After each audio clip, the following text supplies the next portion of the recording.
Hoje o Opção Saúde vai tratar das alergias respiratórias. Quais as causas? Como prevenir? E quais as formas de tratamento? Tudo isso você confere agora aqui no Opção Saúde.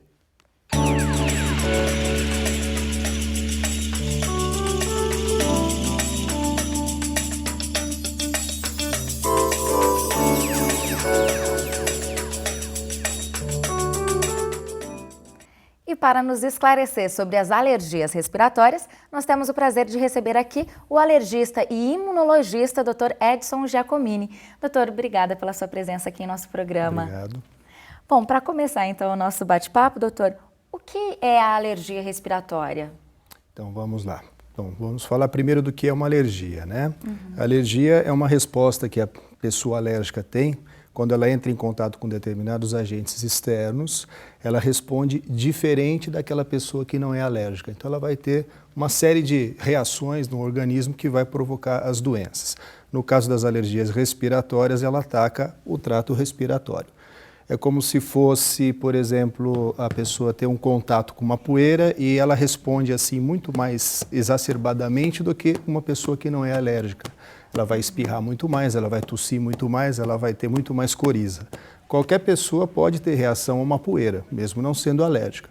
Mas quando a pessoa é alérgica, ela tem uns sintomas muito mais intensos e mais persistentes. Potencializa, né? Isso. Doutor, agora os quadros alérgicos, eles podem ser hereditários? São hereditários. São hereditários, todos? Isso. Essa alteração na resposta, ela é imunológica, ela é hereditária, ela é genética. Geralmente, quando a criança, no caso, tem um pai e uma mãe que são alérgicos, a chance dela ter alergia é mais de 90%, 80%, 90%. Nossa. Então, realmente, é o fator genético bem importante aí. Algumas pessoas, elas ligam também o fato de estarem alérgicas ou terem alergia com um fundo emocional. Isso tem ligação também? Tem ligação também, indiretamente, mas tem ligação também. As alterações emocionais, elas vão mexer indiretamente no sistema imunológico. Então, para ficar uma coisa mais fácil de entender, é como se você ficasse mais vulnerável ou com uma resistência mais baixa para as alergias, vamos dizer assim. Doutora, a gente vê muitas crianças também com caso de alergia, né, que sofrem bastante com algumas crises.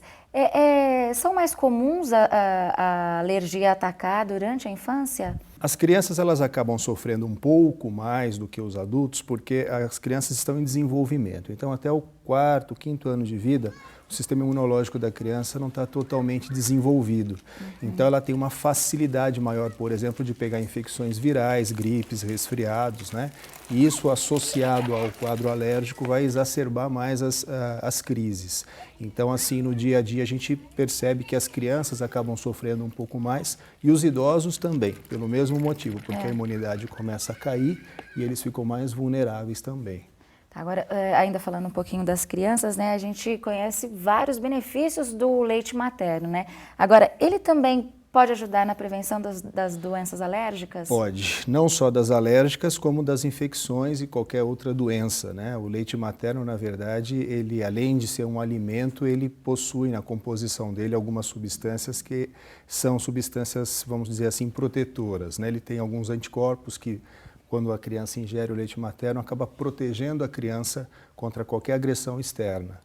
Doutora, e às vezes as pessoas fazendo tratamento, né, muitos remédios causam sono, né, muito sono durante o dia.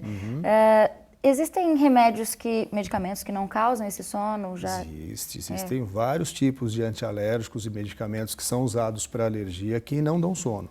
Ou assim, dão muito pouco sono. Isso depende muito da pessoa também, né? Tem pessoas que acabam tendo um pouco mais de reação à medicação, mas assim, de uma maneira geral, existem umas classes de antihistamínicos, de antialérgicos, que a sonolência é praticamente zero. Doutora, a gente ouve bastante que a natação ela pode ajudar a combater algumas alergias. Isso é verdade? Isso é verdade. A natação, ela é um esporte que estimula a parte cardiocirculatória e a parte respiratória também, né? E isso faz com que, principalmente as crianças, as pessoas que têm asma, que têm bronquite alérgica, a desenvolver essa parte cardiorrespiratória e acaba, entre aspas, fortificando mais essa parte. e a incidência diminui bastante de crises quando a pessoa faz a natação. O problema da natação é assim, no meu ponto de vista, para crianças muito pequenas não vai ter vantagem nenhuma, porque a criança muito pequena não vai aprender a nadar. Então tem mães que às vezes vão no consultório e falam, eu vou ter meu filho, está com 6 meses, 1 ano, e querem colocar na natação porque está tendo crise de bronquite.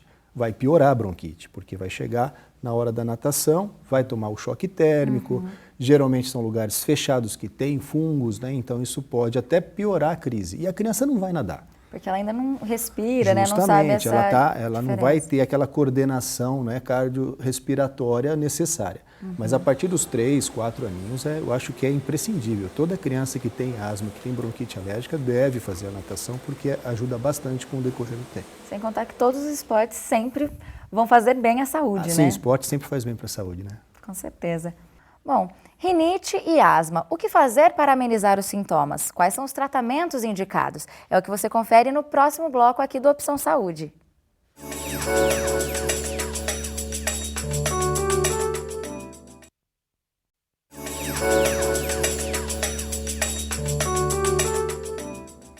Estamos de volta com Opção Saúde e hoje estamos conversando sobre alergias respiratórias. E aqui conosco está o alergista e imunologista Dr. Edson Giacomini. Doutor, coceira no nariz, espirros constantes, né? Esses são alguns sintomas da rinite alérgica.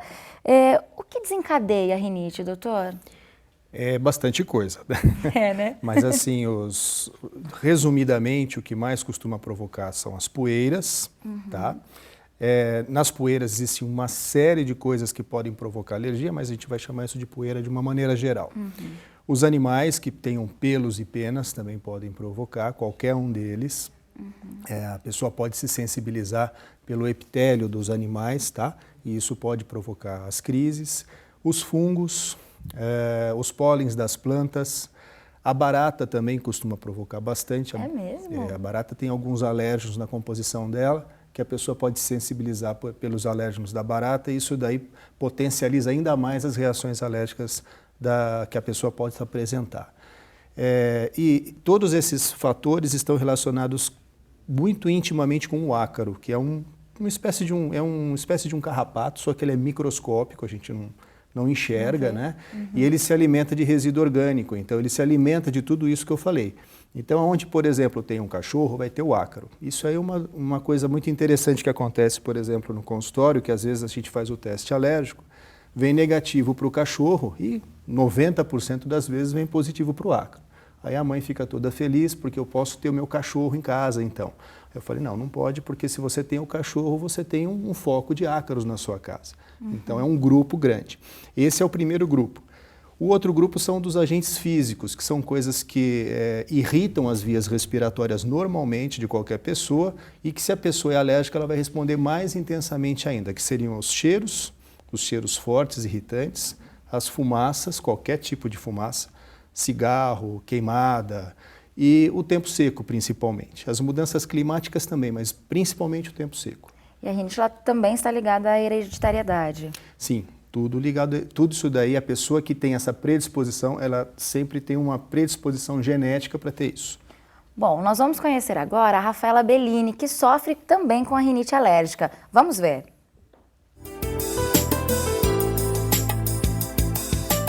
Eu tenho rinite alérgica desde pequena. Então, assim, eu tenho alergia a tapete, a cortina de tecido.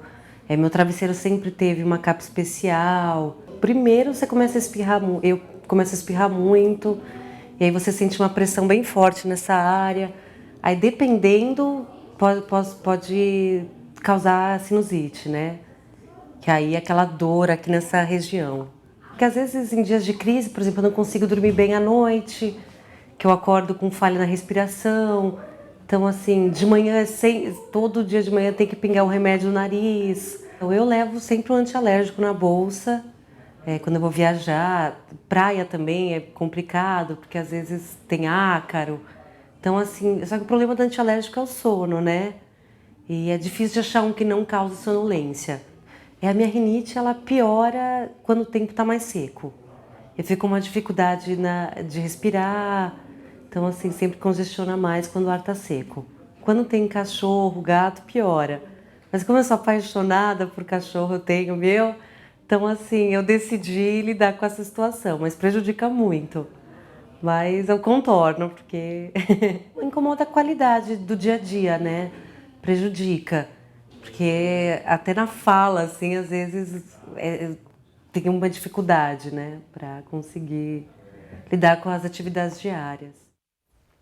Bom, doutor, a gente viu até pelo depoimento da Rafaela, e eu descobri rinite há pouco tempo também, a gente sabe que os sintomas incomodam muito, né? Sim. O que a gente pode fazer, assim, quando chega uma crise de rinite alérgica? Como que a gente pode amenizar esse quadro? Então, existem basicamente dois caminhos, dois tipos de tratamento, na verdade. Tem o tratamento preventivo e tem o tratamento curativo. O tratamento curativo nada mais do que a pessoa está em crise, você vai dar algumas orientações, algumas medicações para ela sair daquela crise. E existe o tratamento preventivo, e aí o tratamento preventivo existem várias coisas que podem ser feitas, né? Uma delas, por exemplo, é tentar evitar o contato com as coisas que você sabe que te fazem mal. Exemplo bem clássico, por exemplo, você mora num ambiente onde tem um fumante em casa. Então, tem que falar para o fumante parar de fumar, né? Uma coisa que é bom para todos, inclusive para o fumante. E outro caminho que você tem dentro da prevenção é algumas medicações que você pode usar por tempo prolongado que diminuem um pouco essa sensibilidade que a pessoa tem da alergia. E o terceiro, que é o mais específico da especialidade de alergia, que é a imunoterapia, que seriam as vacinas antialérgicas, tá? Que também pode ser utilizado desde que tenha essa indicação para fazê-las, tá? Doutor, aí no caso da crise, assim, só tomar o antialérgico resolve ou você tem que sair ali do foco que está te causando essa alergia? Ele ajuda bastante, mas é como se você estivesse numa guerra, né? Você está sendo atacado e você está com seu escudo. Aí depende de quem está sendo mais forte, se é o ataque ou se é a defesa. Mas o antialérgico melhora bastante. Normalmente, você usando o antialérgico acaba tirando da crise, sim. Só que se você parar de tomar o antialérgico, vai voltar a ter as crises novamente. Se estiver naquele ambiente ainda com os alérgenos presentes, né? Agora, doutor, quais os tratamentos que são indicados para a rinite alérgica? Então, o tratamento mais comum são os antialérgicos mesmo, existem uma gama enorme de antialérgicos no mercado, aí vai depender muito de cada paciente, de cada característica de cada paciente, para ver qual que se enquadra melhor. Existem antialérgicos que não dão sono, tem antialérgicos que dão sono, existem alguns casos que a gente até gosta que dê sono, porque é uma maneira da pessoa se acalmar um pouco, tá? Normalmente, os tratamentos mais prolongados a gente usa com antialérgicos que não dão sono, então existe muita coisa que pode ser feita nesse sentido, em termos de tratamento da crise. Já o tratamento de prevenção, existem algumas medicações que a gente usa por tempo prolongado também que ajudam a amenizar as crises. Hoje em dia, na rinite alérgica, por exemplo, o padrão ouro para tratamento de rinite alérgica são os corticoides tópicos nasais, que são sprayzinhos que a gente coloca no nariz, por tempo prolongado, que ele vai estabilizando a mucosa do nariz por dentro, e isso faz com que a pessoa, com o tempo, acabe ficando, entre aspas, mais resistente para a alergia.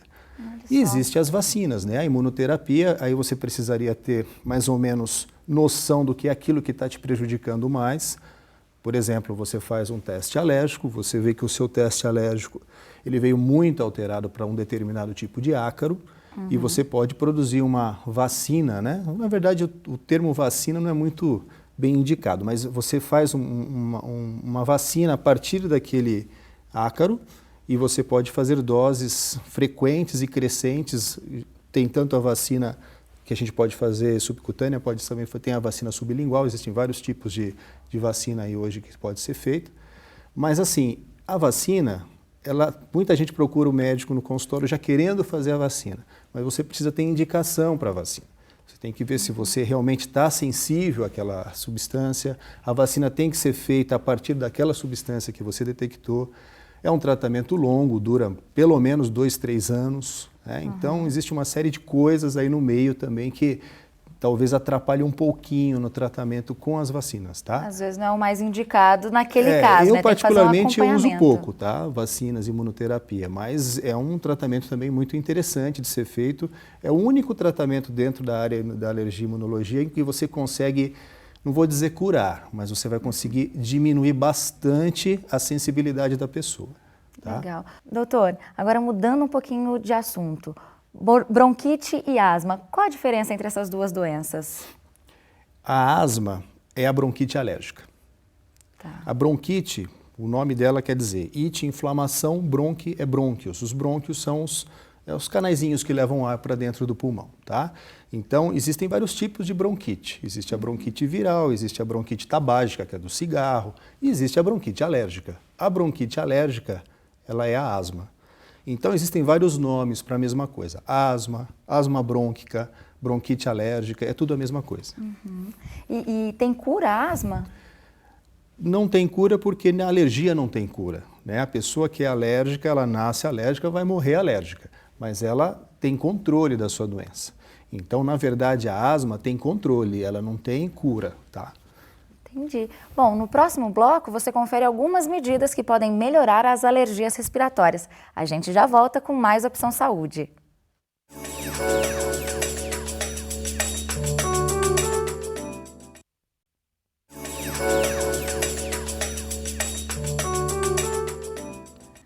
Bom, o Opção Saúde está de volta e aqui conosco está o alergista e imunologista Dr. Edson Giacomini, falando sobre alergias respiratórias.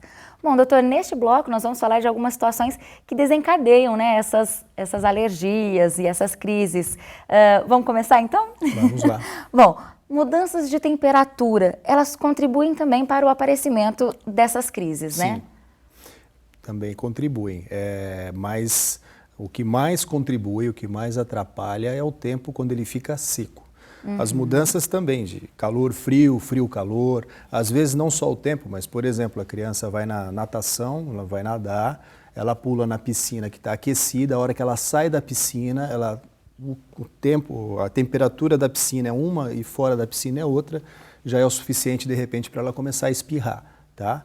Então, mas o mais importante mesmo é o tempo seco, é o que mais irrita as vias respiratórias e que acaba provocando a crise. Entendi. Bom, às vezes a gente percebe que basta sentir um perfume ou o cheiro de cigarro, como a gente comentou no bloco anterior, já desencadeia uma crise.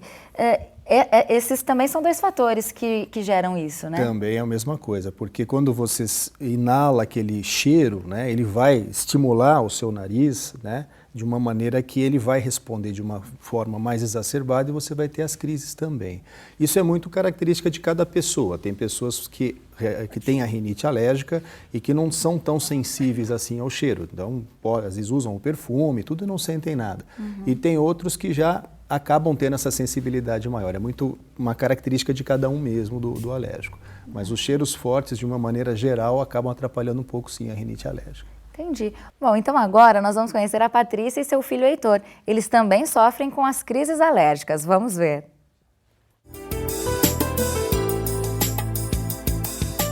O Heitor, ele começou a desenvolver esse quadro alérgico há mais ou menos uns 2 anos. Não é de quando é bebê, não. Já era maiorzinho. E eu percebo, assim, que o que prejudica muito, né, a fumaça ou mesmo a mudança de temperatura, ele sente bastante. Daí entope o nariz, dá uma coriza, ele reclama de dor de cabeça. Também o contato com os pelos dos animais, né, geralmente do cachorro, gato, ou até mesmo pelo sintético, né, o cobertor, ou algum casaco dele que tenha pelo. Então, eu percebo que daí o nariz tranca, os olhos às vezes ficam um pouco vermelhinhos. Para o Heitor melhorar, nós tiramos os tapetes da casa, né, mais assim do quarto dele, cortina, e mudei o cobertor por um edredom. Os casacos dele também não tem pelo mais, e eu observei que melhorou bastante. A gente também faz o uso do rinossoro ou de um remedinho para lavar o nariz, né, para melhorar. E teve um efeito legal, assim, ele melhorou bastante. Nós temos uma cachorrinha em casa. O mais difícil mesmo é assim, o cuidado, né, para brincar, porém não brincar tanto, não ficar passando o rosto no pelo do animal.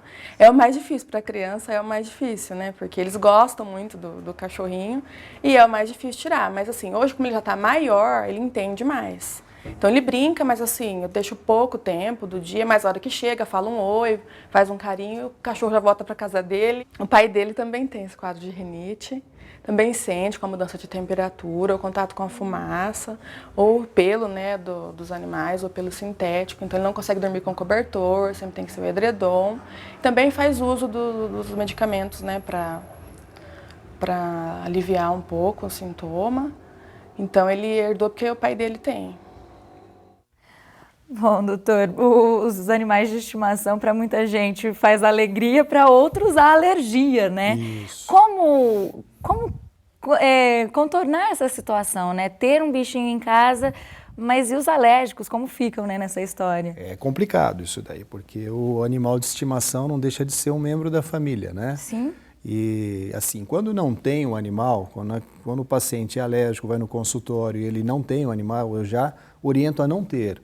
Não procure não ter. Se for para ter, que tenha um que não tenha pelos e penas. Não? Por exemplo, tartaruga não tem problema, peixinho não tem problema. Mas se a pessoa já chega no consultório e já tem os animais, né, eu nunca vou pedir para pegar e dar o cachorro, o gato, o passarinho, o que quer que seja.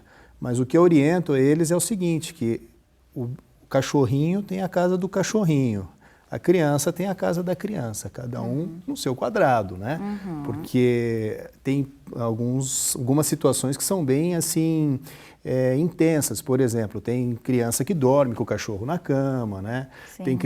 Tem cachorro que fica junto no sofá com a família. Aí já é mais complicado um pouco, porque realmente o cachorro, não só por ele, mas também pelos ácaros que estão no pelo dele e no epitélio dele, vão provocar mais alergia, não tenha dúvida. E aí a higiene do animal pode ajudar também nisso? Ajuda também ajuda, né? Isso daí também, acho que não só pela alergia, mas acho que pela bem-estar, né, geral de todos, né? Mas o ideal mesmo seria não ter esse convívio tão íntimo com o animal.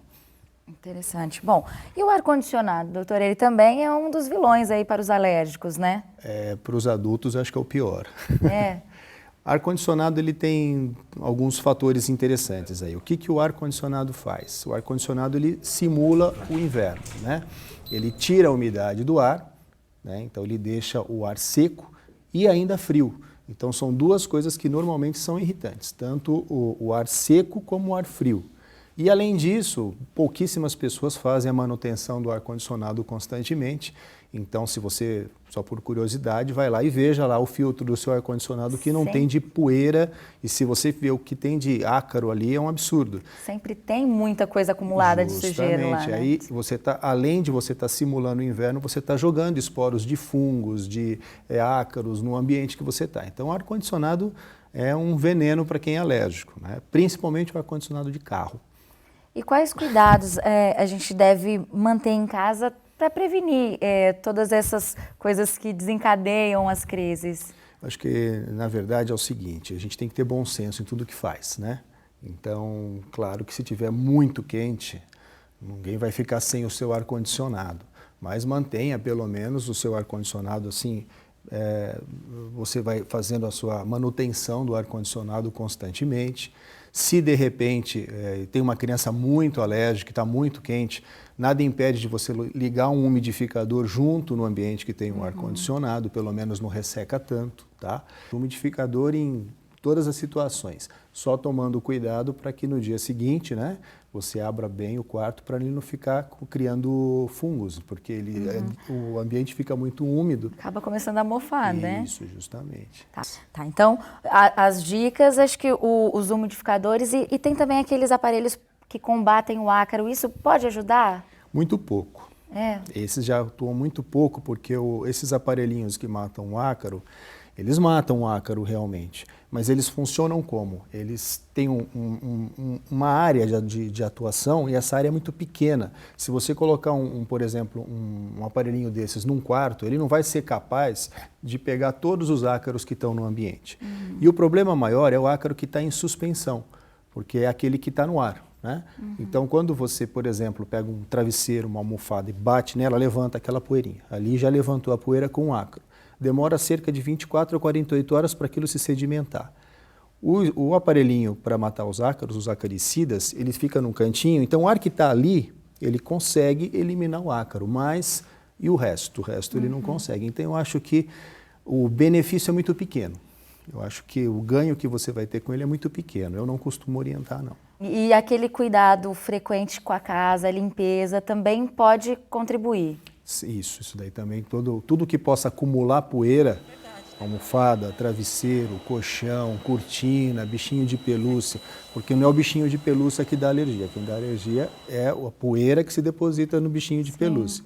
Então, o máximo que você puder evitar dessas coisas que acumulam poeira, pelo menos naquele ambiente onde você vai ficar, por exemplo, a criança vai ficar no quarto pelo menos 8 horas para dormir. 8 horas é 1/3 do dia.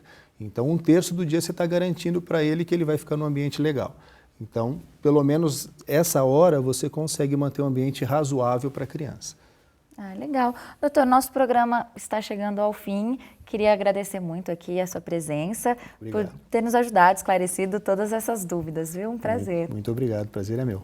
Bom, e você que está em casa pode conferir esse e todos os nossos programas já exibidos na hora que quiser. É só você acessar o nosso site. E a gente se encontra na semana que vem no próximo Opção Saúde. Até lá!